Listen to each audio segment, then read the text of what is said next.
프랑스 파리. 세계적 지리신학자가 30년 연구를 뒤집었습니다. 성경 시편 113편. 해 돋는 대로부터 해 지는 데까지.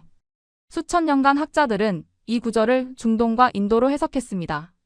하지만 한 프랑스 교수가 선언했습니다. 우리는 틀렸습니다. 성경이 말한 해 돋는 땅은 한국이었습니다. 학계가 발칵 뒤집혔습니다. 한국? 변방의 작은 나라가. 하지만 그는 확신에 차 있었습니다. 정동진 일출. 신라의 일출 숭배. 해돋이 기도 전통. 모든 증거가 한국을 가리키고 있었습니다.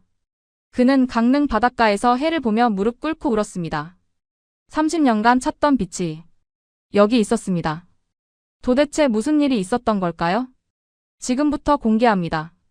본격적인 이야기를 시작하기 전에 구독과 좋아요 한 번씩 부탁드립니다. 이 영상을 어디서 보고 계신지 댓글로 남겨주세요. 안녕하세요.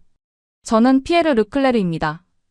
63세 나이에 프랑스 소르본대학교 지리신학과 교수로 재직 중이었죠. 30년간 성경 속 지리를 연구해왔습니다. 제 연구실 책장에는 고대 지도가 가득했어요. 메소포타미아, 이집트, 페르시아, 로마. 성경에 등장하는 모든 지역의 지도였습니다. 2024년 가을. 파리 소르본대학교 제 연구실. 창밖으로 에펠탑이 보였어요. 저는 책상 앞에 앉아 성경을 펼치고 있었습니다. 시편 113편 3절. 해 돋는 대로부터 해 지는 데까지 여호와의 이름이 찬양을 받으시리로다. 30년간 수백 번도 넘게 읽은 구절이었어요. 해 돋는 대로부터. 저는 중얼거렸습니다. 히브리어 원문을 확인했어요. 미무자라흐. 동쪽 해 뜨는 곳. 학계의 정설은 명확했습니다. 이 동방은 메소포타미아, 페르시아 혹은 인도를 의미했죠. 제 책장에는 이에 관한 논문이 수십 편 있었어요. 모두 제가 쓴 것이었습니다. 동방의 지리신학 메소포타미아를 중심으로. 페르시아 제국과 성경의 일출 상징. 인도 교역로와 구약의 동방 개념. 저는 이 분야의 권위자였습니다. 세계 각국에서 강연 요청이 쏟아졌어요. 하지만 한 가지 의문이 항상 남아 있었습니다. 정확히 어디를 의미하는 걸까? 이사야서 41장도 마찬가지였어요. 동방에서 한 사람을 일으켰나니. 똑같은 단어. 미무자라흐. 하지만 정확한 위치는 모호했습니다. 똑똑똑. 문을 두드리는 소리가 들렸어요. 들어오세요. 젊은 동양 여성이 들어왔습니다. 30 초반으로 보였어요. 교수님, 안녕하세요. 한지우입니다. 아, 한 박사. 어서 오게. 그녀는 제 박사과정 연구원이었어요. 한국에서 온 학생이었죠. 교수님께 보여드릴 자료가 있어서요. 무슨 자료인가? 한지우가 파일 하나를 내밀었습니다. 한국의 일출 문화에 관한 자료입니다. 제 미간이 찌푸려졌어요. 한국? 그게 내 연구와 무슨 관련이 있나? 교수님께서 연구하시는 해 돋는 땅과 관련이 있을 것 같아서요. 저는 파일을 대충 훑어봤습니다. 사진 자료들이 보였어요. 바닷가에서 해를 보는 사람들. 오래된 유적. 한글로 된 설명문. 한 박사. 제가 파일을 밀어냈습니다. 성경의 동방은 위대한 제국을 뜻하네. 메소포타미아, 페르시아, 인도 말이야. 하지만 교수님, 한국은 아시아 동쪽 끝의 작은 나라야. 성경시대에는 아무런 영향력도 없었지. 제 목소리는 단호했어요. 신학적으로 아무 의미가 없네. 한지우는 입술을 깨물었습니다. 하지만 교수님, 지리적으로 보면 지리만이 전부가 아니야. 제가 말을 끊었어요. 문명, 역사, 영향력. 모든 걸 고려해야 하네. 한국은 그 어느 것도 해당 안 돼. 한지우는 더 이상 말하지 않았습니다. 미안하지만 이 자료는 내 연구에 도움이 안 될 것 같네. 알겠습니다. 그녀가 파일을 집어들었어요. 하지만 나가기 전에 한마디 더 했습니다. 교수님, 직접 가서 해를 보셔야 합니다. 뭐라고? 한국 동해의 일출을요. 직접 보시면 생각이 바뀔 겁니다. 문이 닫혔습니다. 저는 코웃음을 쳤어요. 한국이라니. 말도 안 돼. 하지만 묘한 찜찜함이 남았습니다. 그날 저녁. 집으로 돌아왔어요. 서재에서 세계 지도를 펼쳤습니다. 예루살렘을 기준으로 동쪽을 봤어요. 메소포타미아, 페르시아, 인도, 중국. 그리고 그 끝에 한반도가 작게 표시돼 있었습니다. 한국. 한지후의 말이 떠올랐어요. 직접 가서 해를 보셔야 합니다. 저는 고개를 저었습니다.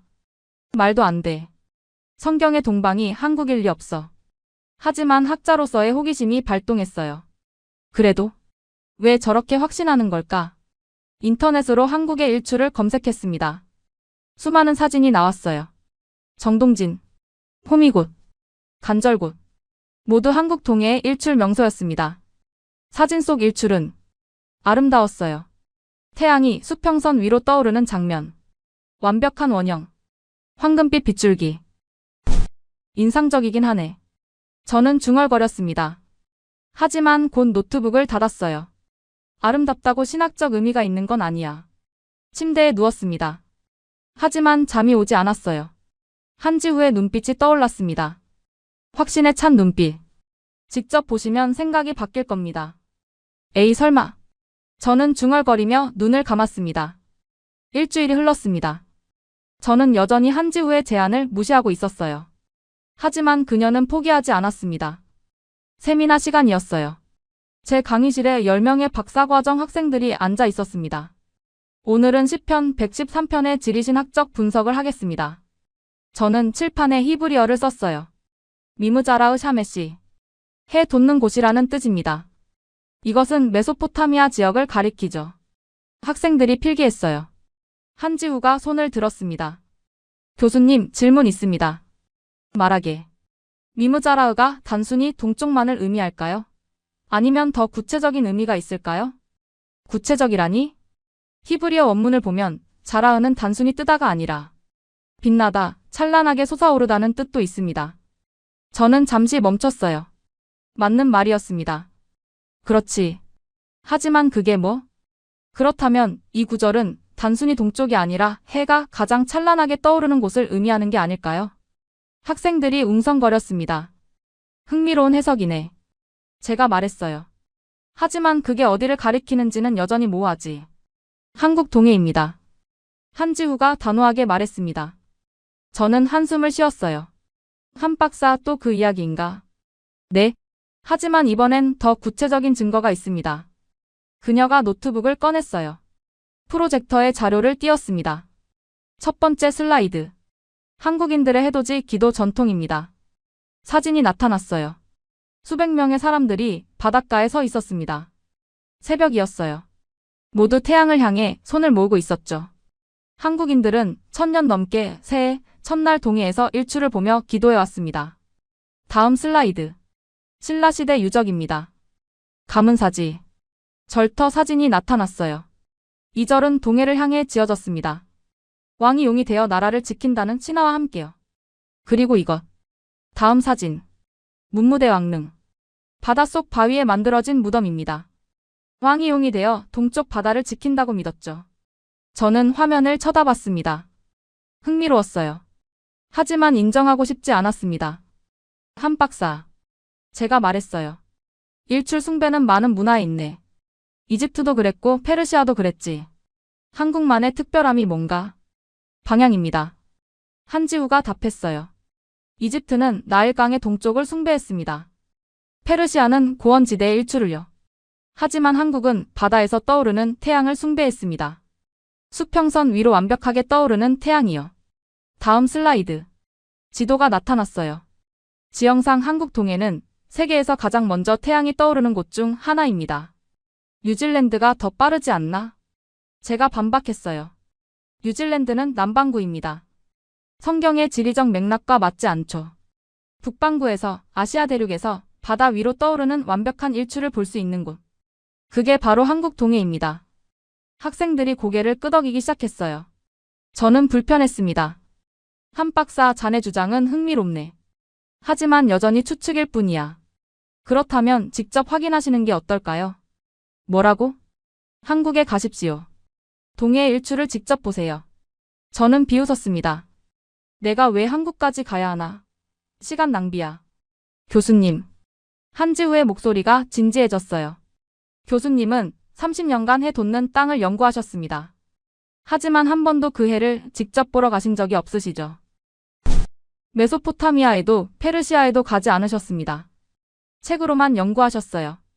그녀의 말이 가슴을 찔렀습니다. 사실이었어요. 저는 평생 연구실에서만 일했습니다. 현장에 간 적이 없었죠. 학자는 현장에 가야 합니다. 한지우가 계속 말했어요. 직접 보고 느끼고 경험해야 해요. 그래야 진실을 알 수 있습니다. 세미나실이 조용해졌습니다. 모든 학생이 저를 쳐다보고 있었어요. 생각해보겠네. 저는 얼버무렸습니다. 오늘 세미나는 여기까지. 학생들이 나갔습니다. 한지우만 남았어요. 교수님. 그녀가 다가왔습니다. 제가 일정을 짜드리겠습니다. 일주일이면 충분해요. 한 박사. 한국이 성경에 해돋는 땅이 아니라는 걸 증명하러 가시는 거라고 생각하세요. 제 눈이 커졌습니다. 뭐라고? 교수님께서 한국에 가셔서 직접 보시고 이건 아니다 라고 결론 내리시면 되잖아요. 그럼 제 가설이 틀렸다는 게 증명되는 거고요. 그녀가 미소 지었어요. 하지만 최소한 직접 확인하신 거죠. 저는 잠시 생각했습니다. 사실 그녀 말이 맞았어요. 한국이 아니라는 걸 증명하려면 직접 가봐야 했습니다. 좋네. 제가 마지못해 말했어요. 일정을 짜보게. 하지만 일주일 이상은 안 돼. 한지우의 얼굴이 환해졌습니다. 감사합니다, 교수님. 그녀가 나간 후 저는 혼자 남았습니다. 창밖을 바라봤어요. 파리의 하늘이 흐렸습니다. 한국이라니. 여전히 믿을 수 없었어요. 하지만 학자로서의 양심이 말하고 있었습니다. 직접 확인해야 해. 그래야 확실히 반박할 수 있어. 그날 저녁. 집에서 성경을 다시 펼쳤습니다. 시편 50편 1절. 전능하신 자 하나님 여호와께서 말씀하사 해 돋는 곳에서부터 지는 곳까지 세상을 부르셨도다. 해 돋는 곳. 그곳이 정말 어디일까요? 메소포타미아? 페르시아? 아니면 한국? 저는 책을 덮었습니다. 일주일 후면 알겠지. 중얼거렸어요. 한국이 아니라는 걸 증명하고 오겠어. 하지만 마음 한구석이 불안했습니다. 왜일까요? 2주 후. 인천국제공항. 저는 12시간 비행 끝에 한국에 도착했습니다. 피곤했어요. 시차 적응도 안 됐죠. 한지우가 입국장에서 기다리고 있었습니다. 교수님 환영합니다. 고맙네 한 박사. 호텔로 먼저 모시겠습니다. 오늘은 쉬시고 내일부터 일정 시작이에요. 차를 타고 서울로 향했습니다. 창밖 풍경이 낯설었어요. 고층 빌딩들, 넓은 도로, 질서정연한 교통.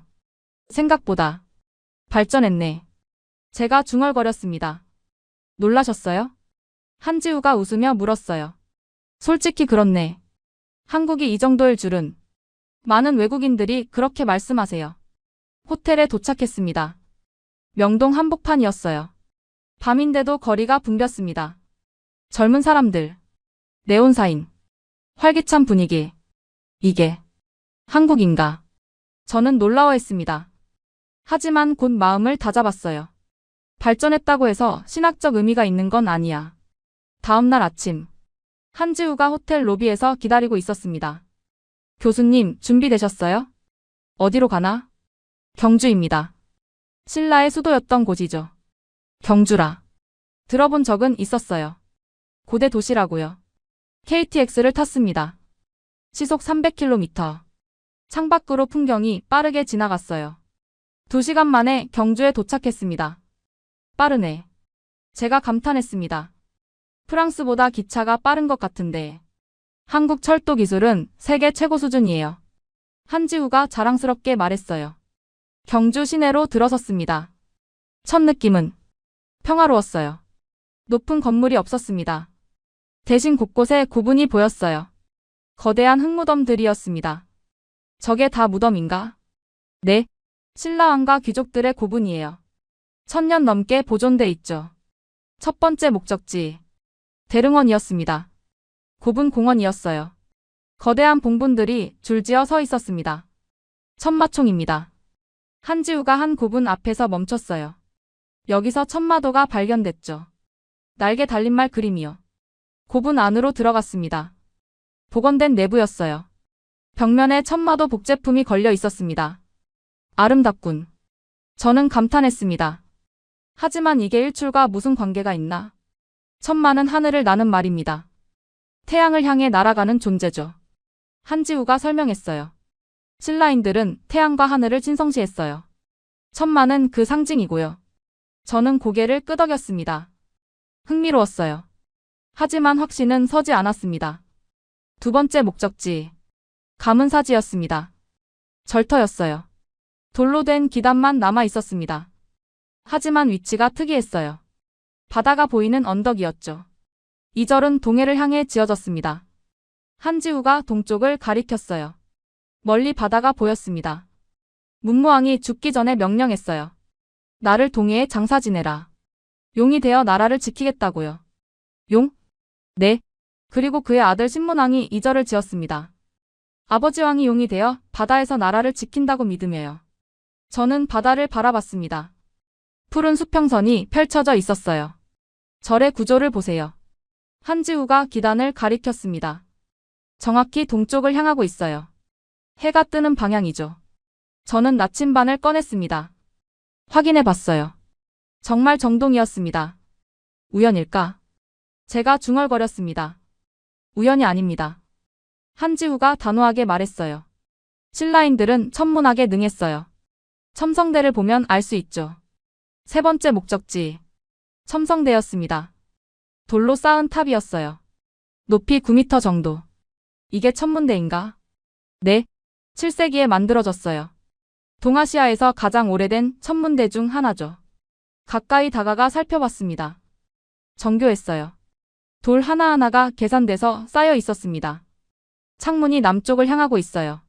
한지우가 설명했습니다. 하지만 천장은 동쪽으로 열려 있죠. 해가 뜨는 걸 관측하기 위해서예요. 저는 올려다봤습니다. 정말 동쪽이 열려 있었어요. 신라인들은 일출을 중요하게 여겼습니다. 한지우가 계속 말했어요. 왕의 권위, 나라의 시작, 희망의 상징. 모든 게 태양과 연결돼 있었어요. 저는 침묵했습니다. 부정할 수 없는 증거들이었어요. 하지만 아직 확신할 수 없었습니다. 한 박사. 제가 말했습니다. 일출 숭배는 많은 문화에 있네. 이집트의 라신, 페르시아의 미트라, 신앙. 신라만의 특별함이 뭔가? 방향과 순수함입니다. 한지우가 답했어요. 이집트와 페르시아는 태양 자체를 신으로 숭배했어요. 하지만 신라는 달랐습니다. 뭐가 다른가? 신라인들은 태양을 신이 아니라 희망의 상징으로 봤어요. 새로운 시작, 부활, 생명의 빛으로요. 그게 성경적 개념과 비슷하다는 건가? 네. 한지우가 고개를 끄덕였습니다. 시편이 말하는 해 돋는 곳도 태양신을 말하는 게 아니에요. 하나님의 영광이 드러나는 빛을 말하는 거죠. 저는 할 말을 잃었습니다. 그녀 말이 일리가 있었어요. 저녁. 경주 한옥 호텔. 저는 방에 혼자 앉아 있었습니다. 창밖으로 어둠이 내리고 있었어요. 오늘 본 것들이 머릿속을 맴돌았습니다. 가문사지의 동쪽 향한 구조. 첨성대의 정교함. 신라인들의 일출 숭배. 이건 중동의 일출 신학과 구조가 너무 비슷한데? 저는 중얼거렸습니다. 하지만 곧 고개를 저었어요. 아니야. 우연일 뿐이야. 절대적으로 우연. 노트북을 열었습니다. 이집트와 페르시아의 일출 숭배 자료를 찾아봤어요. 비교하기 시작했습니다. 신라와의 공통점, 차이점. 1시간이 흘렀습니다. 저는 노트북을 닫았어요. 아직 확실하지 않아. 중얼거렸습니다. 내일 동해를 봐야 해. 그래야 판단할 수 있어. 하지만 마음 한구석이 흔들리고 있었습니다. 30년간의 확신이 조금씩 무너지고 있었어요. 다음 날 아침. 새벽 5시에 알람이 울렸습니다. 한지우에게서 온 문자였어요. 교수님, 30분 후 로비에서 뵙겠습니다. 일출 보러 갑니다. 저는 졸린 눈을 비비며 일어났습니다. 새벽부터 뭐 하는 거야? 투덜거리며 준비했어요. 로비로 내려가자 한지우가 기다리고 있었습니다. 교수님, 서두르셔야 해요. 일출 시간이 6시 20분이에요. 차를 타고 동쪽으로 향했습니다. 아직 어두웠어요. 30분을 달려 바닷가에 도착했습니다. 여기가 어딘가? 봉기래변입니다. 경주에서 가장 가까운 동해예요. 차에서 내렸습니다. 차가운 바람이 불었어요. 11월 새벽 바닷바람이었습니다. 춥군. 조금만 기다리세요. 곧 해가 뜹니다. 수평선을 바라봤습니다. 어둠 속에 바다가 펼쳐져 있었어요. 파도 소리가 들렸습니다. 사람들이 이미 와 있었어요. 삼삼오오 모여서 수평선을 보고 있었습니다. 저 사람들은 일출 보러 온 사람들이에요. 한국인들은 새해 첫날뿐 아니라 평소에도 일출을 보러 와요. 왜? 희망을 얻기 위해서죠. 새로운 시작을 위해서요. 저는 사람들을 바라봤습니다. 노인도 젊은이도 가족도 있었어요. 모두 조용히 수평선을 보고 있었습니다. 교수님, 저기 보세요. 한지우가 동쪽을 가리켰어요. 수평선이 조금씩 밝아지고 있었습니다. 어둠이 물러가고 하늘이 붉게 물들기 시작했어요. 주황색, 분홍색, 황금색, 색이 겹쳐지며 하늘을 물들였습니다. 그리고 수평선 끝에서 작은 빛이 보이기 시작했어요. 태양이었습니다. 천천히, 아주 천천히, 완벽한 원형이 떠올랐습니다. 저는 숨을 멈췄습니다. 말을 잃었어요. 태양이 수평선 위로 완전히 떠올랐습니다. 황금빛 광선이 바다를 가로질렀어요. 파도가 금빛으로 반짝였습니다. 아름답군. 저는 중얼거렸습니다. 이게 동해 일출인가? 네. 한지우가 조용히 답했어요. 매일 이렇게 떠오릅니다. 1000년 전에도 지금도요. 저는 태양을 바라봤습니다. 완벽한 원. 수평선과의 직선. 거침없이 솟아오르는 빛. 교수님. 한지우가 말했습니다. 시편 113편 3절을 기억하세요. 해 돋는 대로부터 해 지는 데까지. 저 빛을 보세요. 저게 바로 성경이 말한 자라의 찬란하게 솟아오르는 빛입니다. 제 가슴이 뛰기 시작했습니다. 인정하고 싶지 않았지만 부정할 수 없었어요. 저 빛은 특별했습니다. 차로 돌아왔습니다. 저는 말없이 창밖을 바라봤어요. 머릿속이 복잡했습니다. 다음 목적지. 문무대 왕릉이었습니다. 차로 20분을 더 달렸어요. 작은 해변에 도착했습니다. 바닷속에 바위가 보였어요. 저게 문무대 왕릉입니다. 한지우가 가리켰습니다. 바닷속에 무덤이 있다고? 네. 정확히는 바위 틈에 왕의 유골을 뿌렸어요. 안내판을 읽었습니다. 문무왕은 죽기 전에 유언했다. 나를 동해에 장사 지내라. 용이 되어 왜구를 막고 나라를 지키겠다. 그리고 정말로 바다에 장사됐습니다. 한지우가 덧붙였어요. 왕이 동쪽 바다의 수호신이 된 거죠. 저는 바위를 바라봤습니다. 파도가 바위를 때리고 있었어요. 왜 동쪽인가? 제가 물었습니다.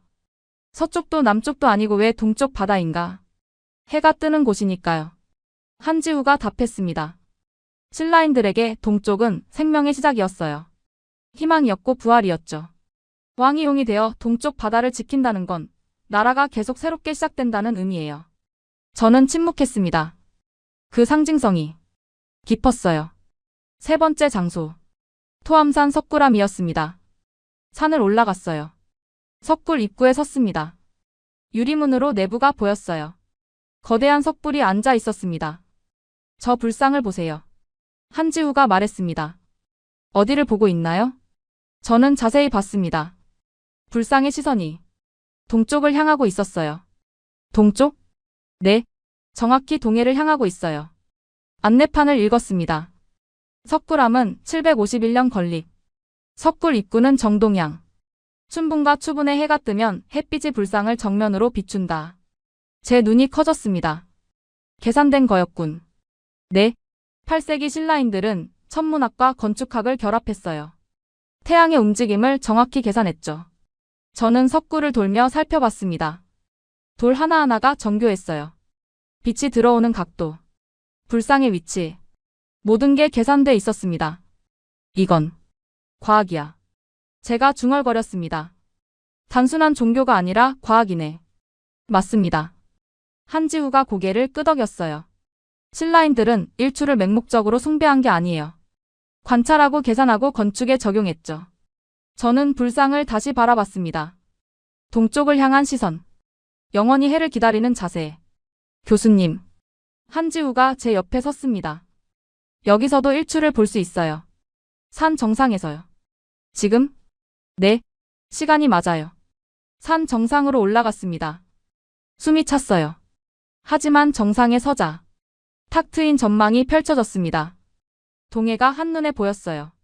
그리고 수평선 위로 태양이 빛나고 있었습니다. 아침 햇살이 바다를 비추고 있었어요. 저 빛이 석굴암까지 들어옵니다. 한지우가 말했습니다. 1000년 전부터 지금까지 매일요. 저는 말없이 바라봤습니다. 가슴이 뜨거워졌어요. 교수님 느끼시나요? 뭘? 저 빛의 의미를요. 저는 대답할 수 없었습니다. 느껴지고 있었어요. 뭔가가. 설명할 수 없는 뭔가가. 저 빛에는 특별한 무언가가 있었습니다. 오후. 경주 박물관을 방문했습니다. 신라 유물 전시실이었어요. 한지우가 한 유물 앞에서 멈췄습니다. 이걸 보세요. 금동 장식이었어요. 원형이었습니다. 이게 뭔가? 일월문입니다. 태양과 달을 상징하는 문이에요. 자세히 봤습니다. 원 안에 광선이 사방으로 뻗어 있었어요. 신라 유물에는 이런 일출 문양이 반복적으로 등장합니다. 한지우가 다른 유물들을 가리켰어요.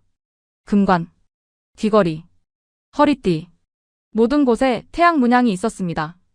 이건 집착 수준인데 제가 중얼거렸습니다.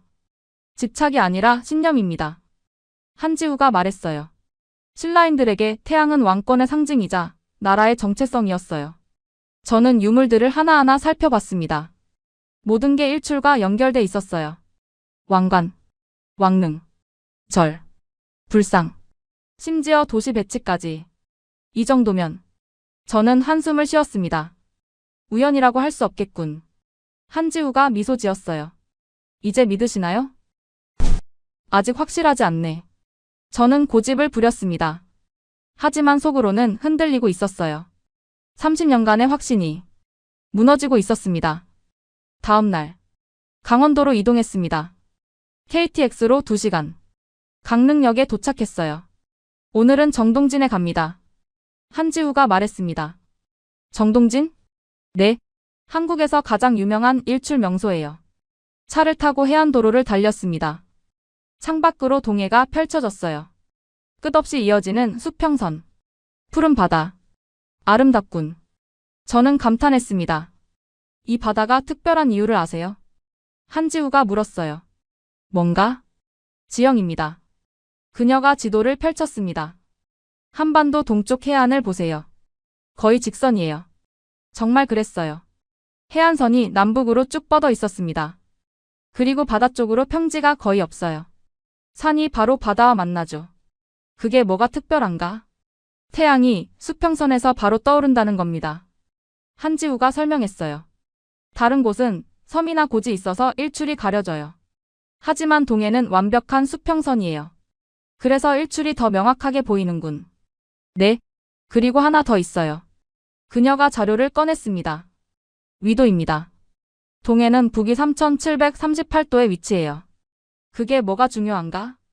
이 위도는 지구에서 일출이 가장 아름다운 지역 중 하나예요. 너무 남쪽도 북쪽도 아니죠.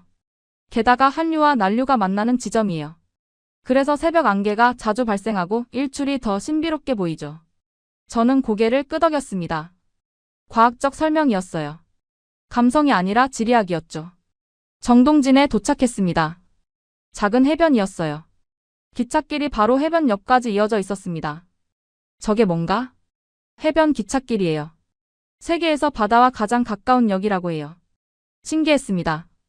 기차가 바다를 보며 달리는 거였어요. 하지만 중요한 건 이름입니다. 한지우가 말했습니다. 정동진. 정확히 동쪽에 있는 나루라는 뜻이에요. 정확히 동쪽? 네. 한양 광화문의 정동쪽이에요. 정확히 동경 128도 선상에 있죠. 저는 나침반을 꺼냈습니다. 확인해 봤어요. 정말 정동이었습니다. 우연이 아니군. 계산된 거예요. 조선시대에 이미 천문학적으로 측정했죠. 우리는 해변에 앉았습니다. 오후 3시. 일몰까지는 시간이 있었어요. 교수님. 한지우가 노트북을 꺼냈습니다. 보여드릴 게 있어요. 화면에 데이터가 나타났습니다. 이건 세계 각지의 일출 시간과 위치 데이터예요. 표가 나타났어요. 뉴욕, 런던, 파리, 베이징, 도쿄, 서울. 같은 날, 같은 시각 기준으로 어디서 가장 먼저 해가 뜰까요? 뉴질랜드 아닌가? 북반구로 한정하면요? 일본? 거의 맞아요. 하지만 일본은 섬이 많아서 수평선 일출을 보기 어려워요. 완벽한 수평선 일출, 접근성, 문화적 의미. 모든 걸 고려하면 한국 동해가 최적이에요. 다음 자료. 그리고 이건 기후 데이터입니다. 그래프가 나타났어요. 동해는 겨울에도 비교적 따뜻해요. 난류 때문이죠. 그래서 사시사철 일출을 볼 수 있어요. 안개 발생 빈도도 적당해요. 너무 많지도 적지도 않죠. 그리고 청명도가 높아요. 대기 오염이 적어서 태양이 선명하게 보여요. 저는 데이터를 읽으며 놀랐습니다. 과학적으로도 완벽한 조건이었어요. 교수님, 이제 이해하시나요? 한지우가 물었습니다. 한국 동해가 왜 해돋는 땅일 수밖에 없는지요. 지리적으로, 기후적으로, 문화적으로. 모든 조건이 완벽해요. 저는 할 말이 없었습니다. 부정할 근거가 사라지고 있었어요. 저녁 6시. 일몰 시간이 다가왔습니다. 우리는 해변에 섰어요. 서쪽 하늘이 붉게 물들고 있었습니다. 교수님, 성경 구절을 아시죠? 한지우가 말했습니다. 해 돋는 대로부터 해 지는 데까지. 여기서는 둘 다 볼 수 있어요. 일출도 일몰도요. 해가 산 너머로 지고 있었습니다. 황금빛이 하늘을 물들였어요. 하루의 시작과 끝. 한지우가 조용히 말했습니다. 그게 모두 여기 있어요. 저는 침묵했습니다. 가슴이 뭉클했어요. 숙소로 돌아왔습니다. 정동진 근처 작은 호텔이었어요. 방에 들어가자 창밖으로 바다가 보였습니다. 저는 책상에 앉아 성경을 펼쳤어요. 시편 113편 3절. 해 돋는 대로부터 해 지는 데까지 여호와의 이름이 찬양을 받으시리로다. 히브리어 원문을 다시 봤습니다. 미무자라흐 샤메시 아드 메보. 자라흐. 이 단어를 사전에서 찾아봤어요. 떠오르다, 빛나다, 찬란하게 솟다. 단순한 뜨다가 아니었습니다. 광채를 바라며 떠오르는 것. 어둠을 뚫고 나오는 빛. 찬란하게 솟아오르는 빛. 저는 중얼거렸습니다. 오늘 본 정동진 일출이 떠올랐어요. 수평선을 뚫고 나오는 태양. 황금빛 광선. 완벽한 원형. 저게 자라우구나. 깨달음이 왔습니다. 노트를 꺼냈어요. 성경이 말한 조건들을 정리하기 시작했습니다. 첫째, 해 돋는 곳. 둘째, 찬란하게 빛나는 곳. 셋째, 하나님의 영광이 드러나는 곳. 한국 동해가 모든 조건에 들어맞았어요. 지리적으로, 문화적으로, 상징적으로. 이건 우연이 아니야. 저는 중얼거렸습니다. 너무 많은 게 일치해. 창밖을 바라봤어요. 어둠 속에 바다가 펼쳐져 있었습니다. 내일 새벽. 저 수평선 위로 다시 해가 뜰 것입니다. 내일 아침. 저는 결심했어요. 직접 봐야겠어. 새벽 일출을요. 그리고 결정하겠어. 이게 정말 성경이 말한 해 돋는 땅인지. 밤은 깊어갔습니다. 하지만 저는 잠들 수 없었어요. 30년간의 확신이 완전히 무너지기 직전이었습니다. 새벽 4시. 알람이 울렸습니다. 저는 거의 잠을 못 잤어요. 밤새 뒤척였습니다. 일어나 창밖을 봤어요. 아직 깜깜했습니다. 한지우에게서 문자가 왔어요. 교수님, 5분 후 로비에서 뵙겠습니다. 서둘러 준비했습니다. 로비로 내려갔어요. 한지우가 따뜻한 커피를 건넸습니다. 추울 거예요. 이거 드세요. 고맙네. 밖으로 나왔습니다. 바람이 차가웠어요. 11월 말 새벽 바닷바람이었습니다. 해변으로 걸어갔어요. 5분 거리였습니다. 이미 사람들이 와 있었어요. 10여 명쯤 됐습니다. 모두 조용히 수평선을 보고 있었어요. 저 사람들은 매일 오나? 제가 물었습니다. 어떤 분들은 그래요. 일출을 보는 게 일상이 된 거죠. 우리는 모래사장에 섰습니다. 파도 소리가 들렸어요. 규칙적이고 평화로운 소리였습니다. 교수님. 한지우가 조용히 말했습니다. 성경을 가져오셨어요? 그럼. 가방에서 성경을 꺼냈어요. 시편 113편을 펴세요.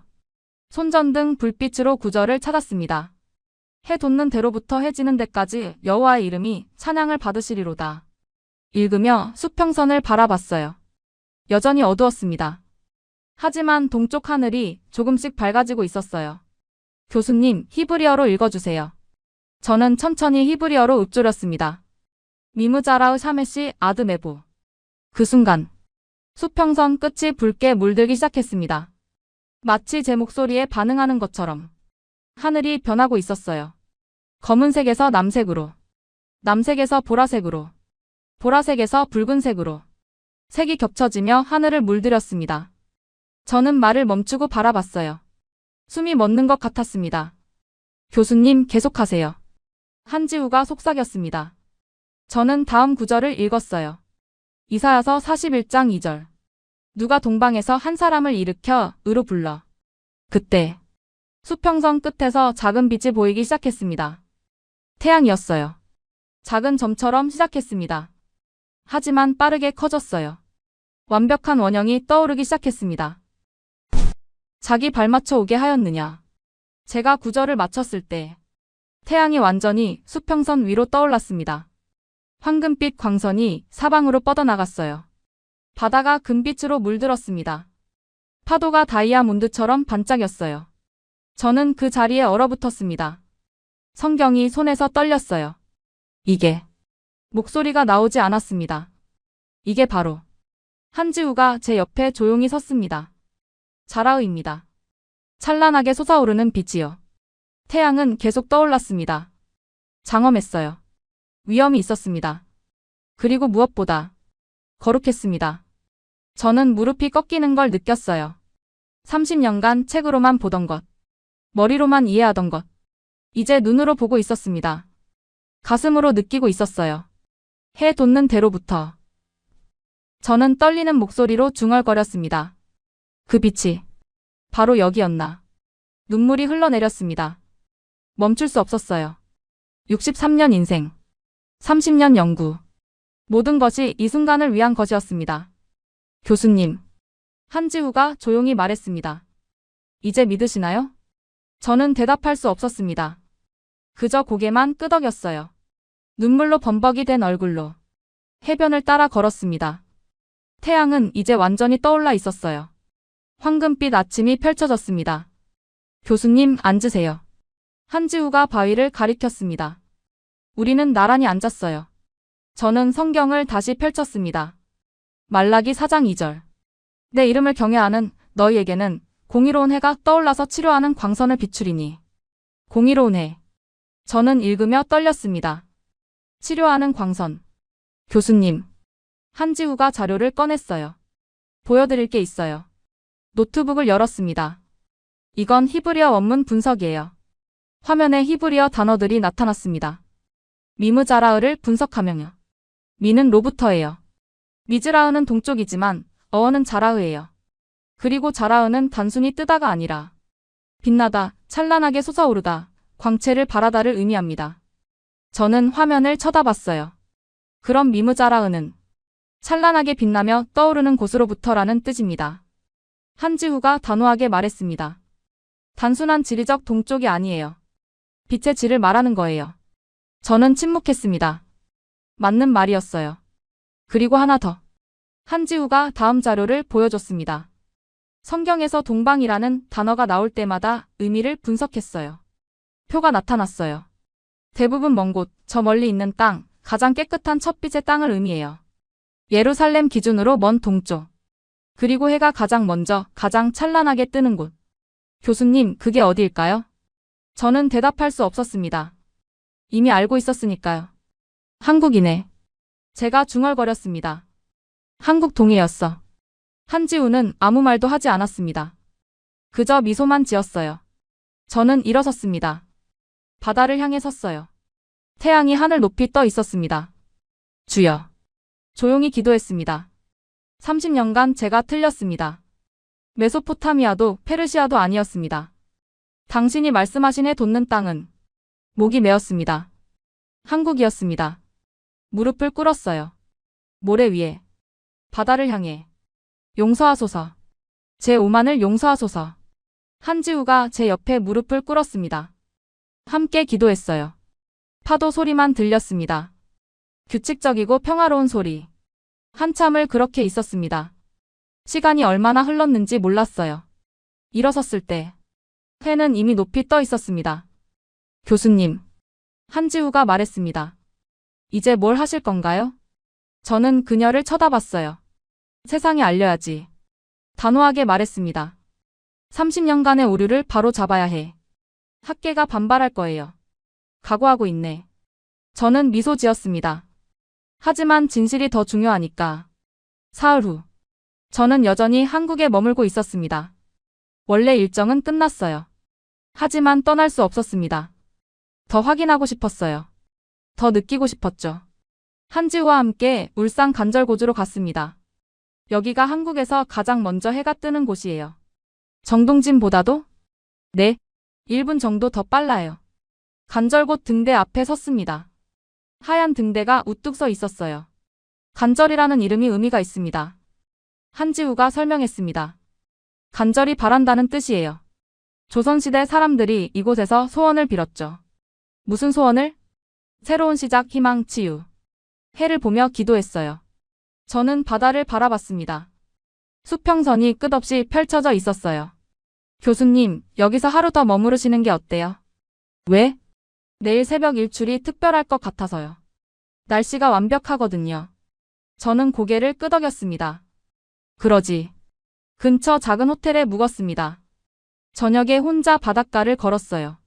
성향이 지고 있었습니다. 서쪽 하늘이 붉게 물들었어요.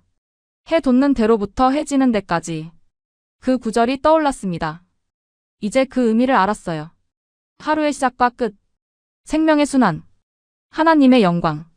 모든 게 이 작은 땅에서 일어나고 있었습니다. 밤. 잠자리에 들었지만 잠이 오지 않았어요. 30년간의 연구가 주마등처럼 스쳐 지나갔습니다. 수많은 논문, 강연, 학회 발표. 모두 메소포타미아와 페르시아를 말했었죠. 나는 왜 한국을 보지 못했을까? 중얼거렸습니다. 왜 이렇게 오래 걸렸을까? 대답은 명확했어요. 편견이었습니다. 작은 나라를 무시한 오만이었죠. 용서하소서. 조용히 기도했습니다. 새벽 5시. 알람 없이 저절로 눈이 떠졌어요. 창밖을 보니 아직 어두웠습니다. 하지만 가야 한다는 느낌이 들었어요. 옷을 입고 밖으로 나왔습니다. 한지우는 이미 로비에 있었어요. 교수님, 못 주무셨어요? 아니, 저절로 눈이 떴네. 저도요. 우리는 함께 간절고주로 걸어갔습니다. 겨울 바람이 차가웠어요. 하지만 이상하게 마음은 따뜻했습니다. 등대 앞 광장에 도착했어요. 이번에는 사람이 더 많았습니다. 30여 명쯤 됐어요. 가족 단위도 있었고, 혼자 온 노인도 있었습니다. 모두 조용히 동쪽을 바라보고 있었어요. 교수님. 한지우가 가방에서 무언가를 꺼냈습니다. 작은 초였어요. 이걸 켜세요. 왜? 한국 전통이에요. 일출을 보며 소원을 빌 때 초를 켜죠. 저는 초를 받았습니다. 성냥으로 불을 붙였어요. 작은 불꽃이 바람에 흔들렸습니다. 하지만 꺼지지 않았어요. 소원을 비세요. 한지우가 말했습니다. 저는 눈을 감았어요. 주님, 제가 이제 진실을 전하게 하소서. 30년의 오류를 바로잡게 하소서. 그리고 한국을 세상이 알게 하소서. 눈을 떴습니다. 수평선이 조금씩 밝아지고 있었어요. 하늘이 변하기 시작했습니다. 검은색에서 남색으로, 남색에서 붉은색으로, 그리고 수평선 끝에서 빛이 보이기 시작했어요. 저는 숨을 죽였습니다. 태양이 떠오르고 있었습니다. 천천히, 장엄하게, 완벽한 원형으로, 해 돋는 대로부터. 저는 조용히 읊조렸습니다. 태양이 수평선을 뚫고 나왔어요. 황금빛 광선이 사방으로 퍼졌습니다. 바다가 금빛으로 물들었어요. 하늘이 찬란하게 빛났습니다. 그 순간 모든 게 명확해졌습니다. 30년간의 의문, 평생의 질문, 모든 답이 저 빛 속에 있었어요. 그 빛이, 제 목소리가 떨렸습니다. 바로 여기 있었습니다. 무릎이 꺾였어요. 저는 광장 바닥에 무릎을 꿇었습니다. 초를 든 채 태양을 향해 주여. 눈물이 쏟아졌습니다. 제가 30년을 헤맸습니다. 책 속에서, 이론 속에서, 편견 속에서. 하지만 답은 목이 메었어요. 여기 있었습니다. 이 작은 땅에, 이 아름다운 빛 속에. 한지우가 제 옆에 무릎을 꿇었습니다. 함께 울고 있었어요. 주변 사람들도 조용히 지켜보고 있었습니다. 한 할아버지가 다가왔어요. 괜찮으십니까? 한지우가 한국어로 설명했습니다. 프랑스에서 오신 교수님이세요. 평생 성경에 돋는 땅을 연구하셨는데 오늘 한국이 그곳이라는 걸 깨달으신 거예요. 할아버지의 눈가가 붉어졌습니다. 고맙습니다, 교수님. 그가 제 어깨를 두드렸어요. 우리나라를 알아주셔서 고맙습니다. 저는 고개를 들었습니다. 할아버지를 쳐다봤어요. 아니요. 제가 말했습니다. 제가 감사해야 합니다. 당신의 나라가 저를 가르쳐줬으니까요. 한지우가 통역했어요. 할아버지가 미소 지었습니다. 태양은 이제 완전히 떠올라 있었어요. 하늘 높이 빛나고 있었습니다. 저는 일어섰습니다. 바다를 향해 섰어요. 이제 알았습니다. 큰 소리로 말했습니다. 성경이 말안에 돋는 땅은 한국입니다. 이곳이 바로 미무자라의 찬란한 빛이 솟아오르는 곳입니다. 제 목소리가 바다로 퍼져나갔어요. 한지우가 박수를 쳤습니다. 주변 사람들도 박수를 보냈어요. 외국인 노교수의 고백을 이해하지 못했지만 그 진심만큼은 느꼈던 거죠. 등대 위로 햇빛이 비쳤습니다. 하얀 등대가 황금빛으로 빛났어요. 교수님. 한지우가 제 옆에 섰습니다. 이제 뭘 하실 거예요? 저는 그녀를 쳐다봤어요. 프랑스로 돌아가야지. 단호하게 말했습니다. 그리고 세계에 알려야 해. 30년간의 오류를 바로 잡아야지. 반발이 클 거예요. 각오하고 있네. 저는 미소 지었습니다. 하지만 진실은 진실이니까. 누가 뭐래도 말이야. 함께 가겠습니다. 한지우가 말했습니다. 제가 도와드릴게요. 고맙네, 한박사. 저는 그녀의 손을 잡았어요. 자네가 없었다면 이 진실은 영원히 묻혔을 거야. 우리는 함께 태양을 바라봤습니다. 떠오르는 빛, 찬란한 광채, 하나님의 영광. 모든 게 여기 있었습니다. 한국 동해. 석 달 후. 파리 소르본대학교. 국제성서지리학회 연례 컨퍼런스였습니다. 70개국에서 1000명이 넘는 학자들이 모였어요. 저는 기조 연설자로 초청됐습니다. 대강당 무대 뒤. 긴장됐어요. 손이 떨렸습니다. 한지우가 옆에 있었어요. 교수님, 준비되셨어요? 떨리네. 평생 일 중 가장 중요한 순간이야. 잘하실 거예요. 진실을 말씀하시는 거니까요. 무대로 올라가는 신호가 왔습니다. 저는 심호흡했어요. 그리고 무대로 걸어 나갔습니다. 1000명의 시선이 저를 향했어요. 플래시가 터졌습니다. 마이크 앞에 섰습니다. 안녕하십니까? 피에르 르클레르입니다. 제 목소리가 강당에 울렸어요. 30년간 저는 성경 속 진리를 연구해 왔습니다. 특히 해 돋는 땅에 대해서요. 첫 슬라이드가 떴습니다. 시편 113편 9절이었어요. 해 돋는 대로부터 해 지는 데까지. 이 구절을 30년간 연구했습니다. 청중이 집중했습니다. 학계는 이 동방을 메소포타미아, 페르시아, 인도로 해석해왔습니다. 다음 슬라이드. 중동 지도가 나타났어요. 저 역시 그렇게 믿었습니다. 30년간요. 잠시 멈췄습니다. 하지만 제 목소리가 떨렸어요. 우리는 틀렸습니다. 강당이 술렁이기 시작했어요. 다음 슬라이드. 한국 지도가 나타났습니다. 성경이 말안에 돋는 땅, 새벽의 나라, 첫 빛의 땅은. 저는 청중을 똑바로 쳐다봤습니다. 대한민국 한국입니다. 강당이 소란스러워졌어요. 학자들이 웅성거렸습니다. 조용히 해주십시오. 저는 손을 들었어요. 증거를 보여드리겠습니다. 다음 슬라이드들이 넘어갔습니다. 정동진 일출 사진, 신라 유적들, 천문학적 데이터, 히브리어 원문 분석. 모든 자료를 보여줬어요. 첫째, 지리적 증거입니다. 지도를 가리켰습니다. 예루살렘 기준 가장 먼 동쪽, 북반구에서 바다 위로 완벽한 수평선 일출을 볼 수 있는 곳. 그게 한국 동해입니다. 둘째, 언어학적 증거입니다. 히브리어 분석 자료가 나타났어요. 자라은은 단순히 뜨다가 아닙니다. 찬란하게 빛나며 솟아오르다는 뜻이죠. 한국 동해 일출이 바로 그 자라을을 완벽하게 구현합니다. 셋째, 문화적 증거입니다. 신라 유적 사진들이 나타났어요. 천년 이상 한국인들은 일출을 숭배해왔습니다. 하지만 태양신이 아니라 희망의 상징으로요. 이것은 성경의 일출 신학과 정확히 일치합니다. 넷째, 역사적 증거입니다. 가문사지, 석굴암 사진이 나타났어요. 7세기 신라인들은 천문학적으로 정확히 동쪽을 계산했습니다. 절과 불상을 동해를 향해 지었죠. 이 모든 증거가 한 곳을 가리킵니다. 저는 한국 동해 일출 사진을 크게 띄웠습니다. 완벽한 원형 태양, 황금빛 수평선, 찬란한 광채. 바로 이곳입니다. 제 목소리에 힘이 실렸어요. 성경의 새벽의 땅, 첫빛의 나라는 우리가 생각해온 중국도 인도도 아닙니다. 그것은 잠시 멈췄습니다. 한국이었습니다.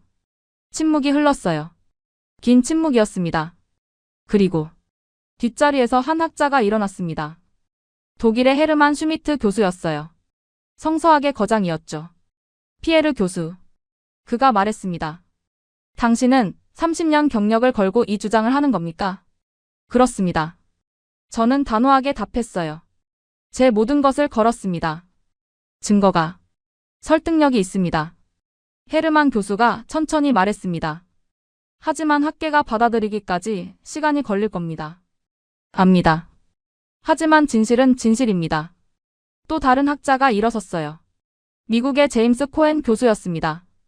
피에르, 당신이 직접 한국에 갔다고 했죠? 네. 일주일 동안 머물렀습니다. 일출을 직접 봤고요. 3번 봤습니다. 그리고 3번 모두 울었습니다. 제 목소리가 떨렸어요. 30년간 책으로만 보던 것을 드디어 눈으로 본 거니까요. 제임스 교수가 고개를 끄덕였습니다. 현장 경험이 중요하죠. 당신의 용기를 존경합니다. 1명, 2명, 3명. 학자들이 일어나 박수를 치기 시작했어요. 처음엔 듬성듬성했습니다. 하지만 점점 많아졌어요.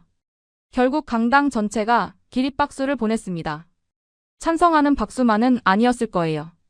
하지만 용기를 인정하는 박수였죠. 발표가 끝나고 질의응답 시간이었습니다. 수많은 질문이 쏟아졌어요. 기후 데이터는 충분합니까? 충분합니다. 한국 동해는 사시사철 일출이 명확합니다. 다른 지역과 비교 연구는? 했습니다. 일본, 중국, 동해안, 러시아, 연해주. 모두 비교했지만 한국이 가장 완벽했습니다. 신학적 논란은 없습니까? 있을 겁니다. 하지만 성경은 지리적 진실을 담고 있습니다. 신학과 과학은 모순되지 않아요. 2시간 동안 질의응답이 이어졌어요. 컨퍼런스가 끝나고 많은 학자들이 저를 찾아왔습니다. 용기 있는 발표였습니다. 논문을 보내주십시오. 다음 학회에서 토론하고 싶습니다. 한지우가 제 옆에 서 있었어요. 교수님, 해내셨어요. 우리가 해냈네, 한 박사. 저는 그녀의 손을 잡았어요. 자네가 없었다면 불가능했어. 그날 저녁, 파리 에펠탑이 보이는 레스토랑. 한지우와 함께 식사를 했습니다. 교수님, 이제 어떻게 하실 거예요? 책을 쓸 거야. 모든 증거를 담은 책을요. 제목은요? 새벽의 땅, 성경이 말한 한국. 저는 와인잔을 들었어요. 한 박사, 건배하세. 무엇에요? 진실에. 그리고 용기에. 우리는 잔을 부딪혔습니다. 창밖으로 에펠탑이 반짝이고 있었어요. 하지만 제 머릿속에는 한국 동해의 일출이 떠올랐습니다. 수평선 위로 떠오르는 태양. 황금빛 광채. 찬란한 빛. 나는 성경 속 빛을 찾아 동방을 향했지만 저는 조용히 말했습니다. 정말 보아야 했던 곳은 해가 처음 떠오르는 나라, 대한민국이었네. 한지우의 눈가가 붉어졌어요. 감사합니다, 교수님. 내가 감사해야지. 저는 창밖을 바라봤습니다. 파리의 밤. 하지만 제 마음은 이미 한국 동해를 향하고 있었어요. 6개월 후, 저는 다시 한국을 방문했습니다. 이번엔 혼자가 아니었어요. 유럽 학자 15명이 함께였습니다. 정동진 해변. 새벽 6시.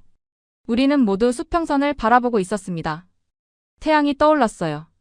완벽한 원형으로. 찬란한 빛으로. 15명 모두 숨을 죽였습니다. 누군가 눈물을 흘렸어요. 누군가 무릎을 꿇었죠. 모두가 느꼈습니다. 저 빛의 특별함을요. 이제 믿으십니까? 제가 물었습니다. 15명 모두 고개를 끄덕였어요. 믿습니다. 한 목소리로 답했습니다. 이곳이 바로 성경에 해 돋는 땅입니다. 저는 하늘을 올려다봤어요. 구름 한 점 없는 맑은 하늘이었습니다. 주여 감사합니다. 조용히 기도했습니다. 제 눈을 열어주셔서 진실을 보게 하셨으니 햇빛이 따뜻했습니다. 치유하는 광선처럼, 공의로운 해의 빛처럼. 오늘 이 영상이 여러분께 깊은 울림을 전했기를 바랍니다. 성경 속 한국의 특별한 의미에 대해 함께 나눴습니다. 이 영상이 전하는 메시지에 공감하셨다면 소중한 응원과 함께 여러분의 생각을 댓글로 남겨주세요. 구독과 좋아요는 다음 영상 제작에 큰 도움이 됩니다. 감사합니다.